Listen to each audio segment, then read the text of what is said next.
নমস্কার। আজ আমি তৈরি করছি আমলকি টক ঝাল আচার। এখন আমি কী করছি, কীভাবে করছি। আমলকি, এই আমলকিটাকে আমি ভাপিয়ে নিয়েছি। ভাপিয়ে নিয়ে এটা সেদ্ধ করে নিয়ে ভাপিয়ে নিয়েছি।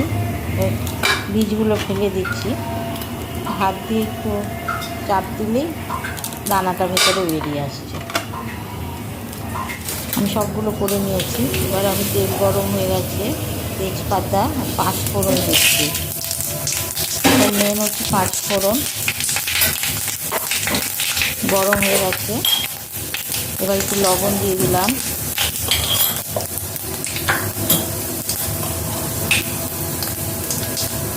হলুদ দিয়ে দিচ্ছি,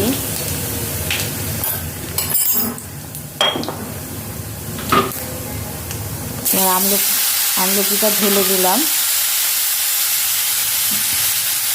এবার এটাকে ভালো করে নেড়ে চেড়ে ভেজে নিচ্ছি তেলের মধ্যে। এটা আমি গুড় দিয়ে করবো, আপনারা চিনি দিয়ে করতে পারেন। গুড় দিয়ে দিচ্ছি 2 চামচের মতন। আমি বেশি মিষ্টি করবো না, টক ঝাল করছি বলে।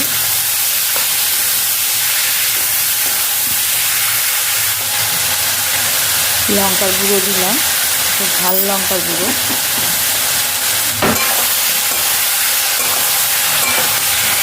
আমি একটা ভাজা মশলা করেছি, ওটার মধ্যে লঙ্কা আছে।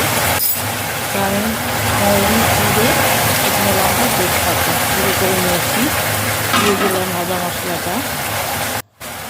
আর একটু ভিনেগার দিচ্ছি।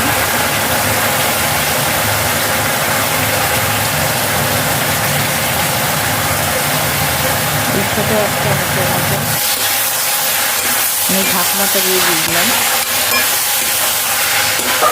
হয়ে এসছে, আরও কমে যাবে, বেশিক্ষণ করবো না। এটা ঠান্ডা হয়ে গেলে আপনারা রোদে দিয়ে রাখতে পারেন, এটা 1 মাস পর্যন্ত থাকবে। এদিকে ভিনেগার দেওয়া আছে। তৈরি হয়ে গেছে টক ঝাল আমলকির আচার।